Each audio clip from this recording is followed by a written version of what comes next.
Welcome, ladies and gentlemen. And before I go any further, we wanna watch this video about churches. Before we start anything, we wanna watch this one. We wanna watch this video today. Let me add these two and let's start with watching this one.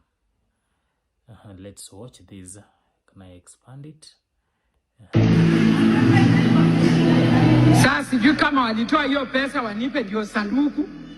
Wakaenda na mtoto yangu. Walitoa hii pesa ilikuwa ndani ya fanya kazi ya Uber. Kazi ya Uber. Na ilikuwa ni madola kutoka Amerika. Sasa hawa mashahidi wakakuja kwangu, rafiki ya kijana yangu. Wakaenda wakabadilisha pesa. Wakaniletea pesa. Mimi nimekaa hivi kwa soko. Sina chochote nye nilikuwa nauza, nilikuwa nimekaa hivi. Nikasema mimi sitaingia na hii pesa kwangu. Mimi wacha tu mwisho ni kwangu kwa madhabahu ya Mwenyezi Mungu. Mombasa ndio mwisho. Ndio hizi.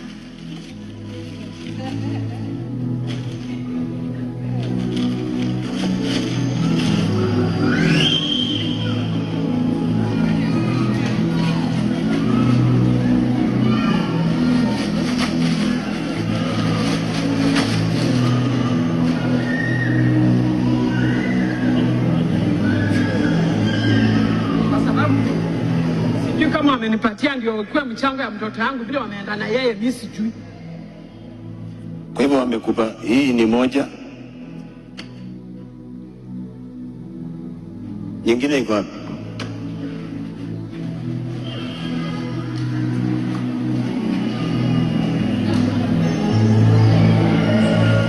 Sijui ameenda na mtoto na ameacha pesa.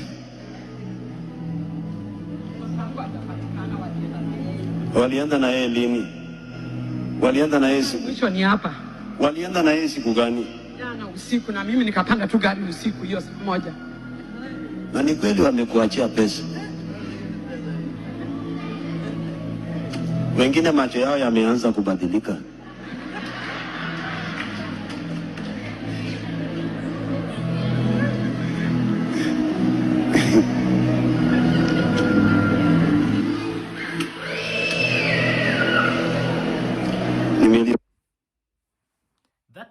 That is a Mama Mboga, eh?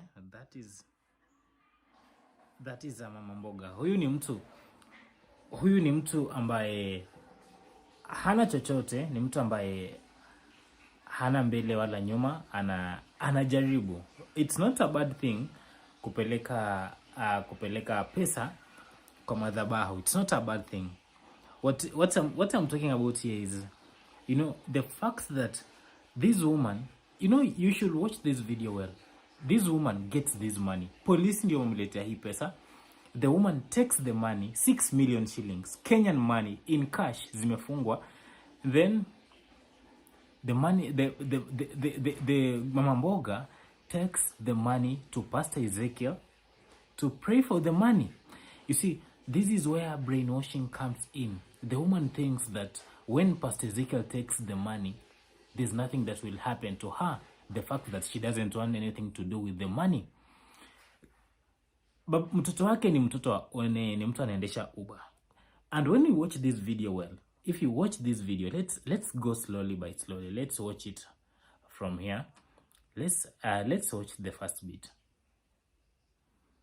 Let's watch this first one. Sasa sijui kama walitoa hiyo pesa wanipe ndio sanduku. Wakaenda na mtoto yangu. Walitoa hii pesa ilikuwa ndani ya fanya kazi ya Uber. Kazi ya Uber. Na ilikuwa ni madola kutoka Amerika. Sasa hawa mashahidi wakakuja kwangu, rafiki ya kijana yangu. Wakaenda wakabadilisha pesa. Wakaniletea pesa. Mimi nimekaa hivi kwa soko. Sina chochote nye nilikuwa nauza, nilikuwa nimekaa hivi. Nikasema mimi sitaingia na hii pesa kwangu. Mimi wacha tu mwisho. CID wakaletea the Mama Mboga pesa. Then the moment Mama Mboga gets the money, the first thing anafikiria is taking the money to Pastor Ezekiel. Not bad.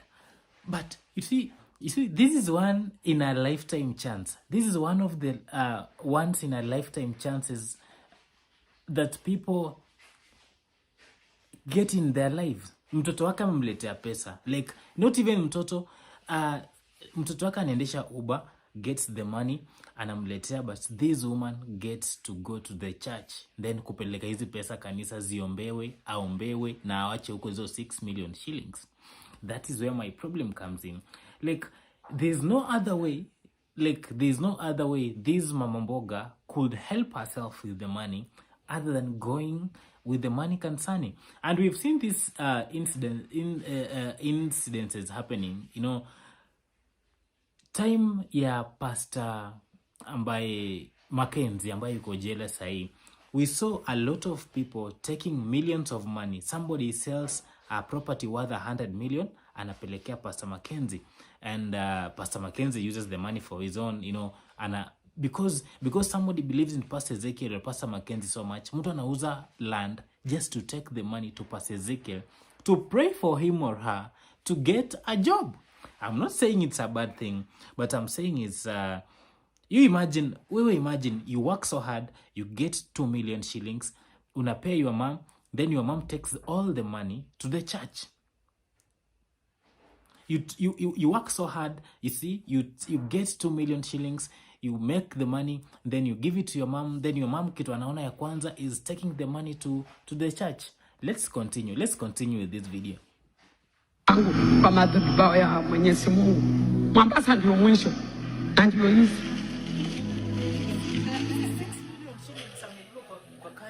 Anatembea na 6 million kwa basi.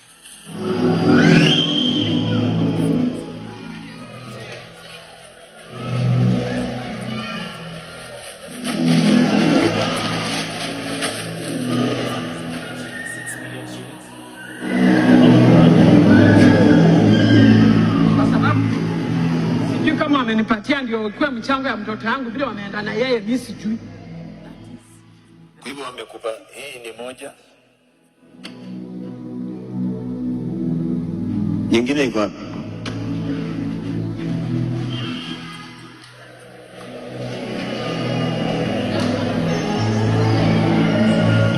Sijui ameenda na mtoto na ameacha pesa.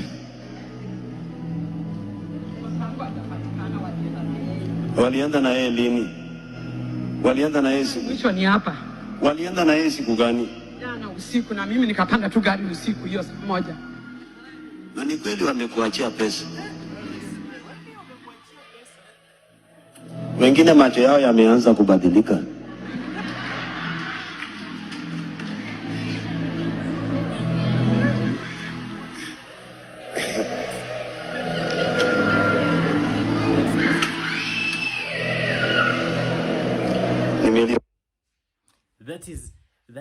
That is 6 million shillings.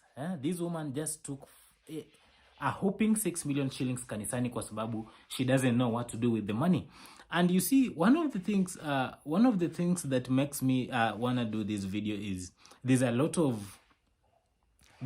people like this woman out here who thinks that this money or that money is evil, you know.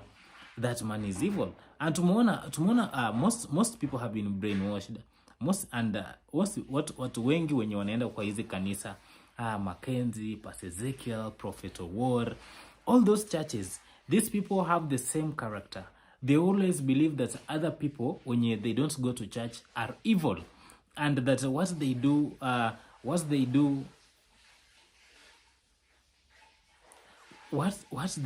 is the right thing, you see.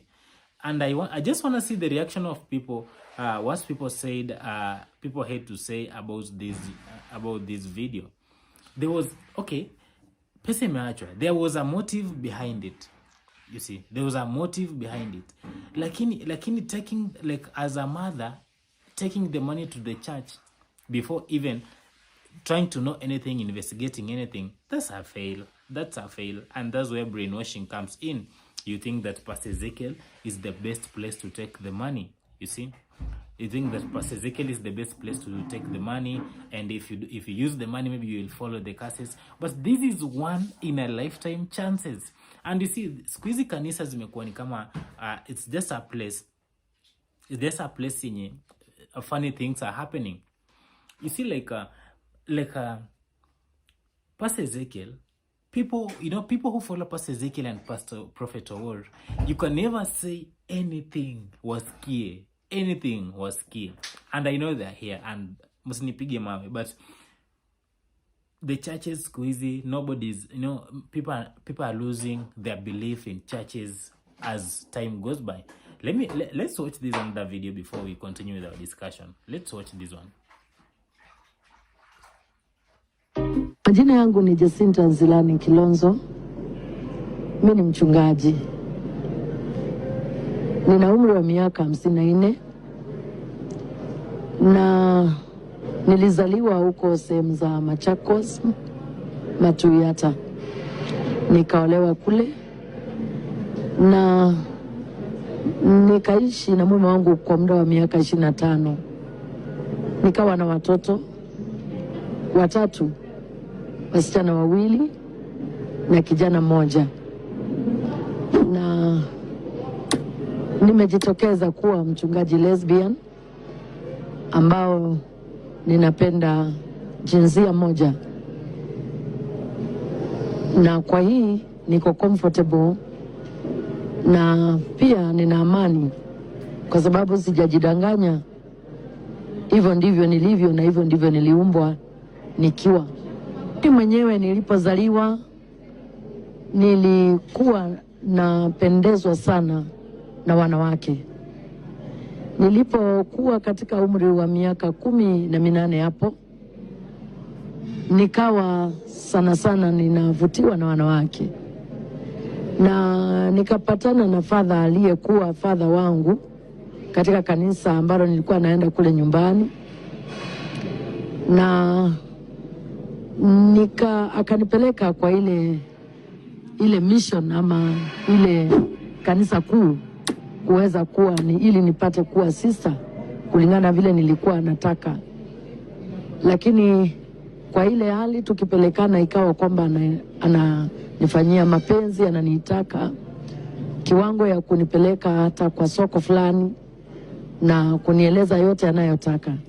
Na pale ndipo nilimtoroka nikajificha na kuenda nyumbani. Tulikuwa katika hiyo hali, maana aliponiambia tukiwa kwa gari na akaniambia tutashuka hiyo soko, singekuwa na la kufanya, maana alienda akasimamisha gari na akaniingiza kwenye hoteli fulani. Ilikuwa imeshikana bado pia sijui na bar.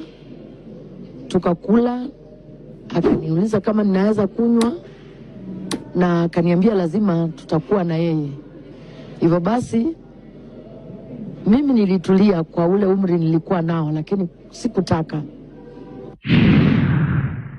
Ile kanisa baada ya kukaa almost miaka tuseme 9, nikiwa nikikaa hapa Nairobi, nilipojitokeza hata hapo kabla awali katika plot niliyokuwa nikikaa, walipojua walinifukuza mahali pale. Wakasema hawawezi kukaa na mama lesbian na anajiita pastor. So waliponifukuza, you can imagine this is a pastor. She's a pastor and a lesbian, and she's on the pulpit preaching. She's a lesbian. This is too much. Churches have turned into something else. These are discussions that hatuwezi maliza leo, but you see that video. This woman is a pastor who is a lesbian. So if you have a daughter in that church, in her church, she'll probably be telling your daughter that being a lesbian is fine, you see, because she is a lesbian and she was married for 25 years before turning into a lesbian. You see, maybe she's blaming this one on her husband, that the husband made her turn into a lesbian, you see. But she has said she used to love women before that. Not the churches. Most there's a lot of hypocrisy in churches these days. If you look into it, there's a lot of hypocrisy in churches. Like, people are just hiding there, but most drunkards are in churches. Most hatred people are in churches. And you see, most genuine people are not even in churches. Most people are out there. But if you see what is happening in churches these days is it's just a lot, and it's funny. Like, you see, there's cults. You see what Mackenzie did in Mombasa, where people were selling property to go starve. Watu waende wa fast kule kwa Mackenzie so that they can meet with Jesus Christ. You see, Mackenzie is eating, but watu wake are starving to go meet with Jesus Christ. You see, there's a lot of bullshit happening in churches. But what I can say, today I wanted to talk about the 6 million woman who took the 6 million cash to Pastor Ezekiel's church because she wanted Pastor Ezekiel to pray for the money. That is, that is funny. That's one of the funniest things that I've ever seen. I just saw a comment, somebody saying, if that's my mother, I give her 6 million and she takes the money to church, I will go there and Pastor Ezekiel will give me the money, whether vizuri or vibaya, kama mbaya. It's just bad. And that is what is literally happening in churches. Thanks for watching, guys. I'll come with the next part.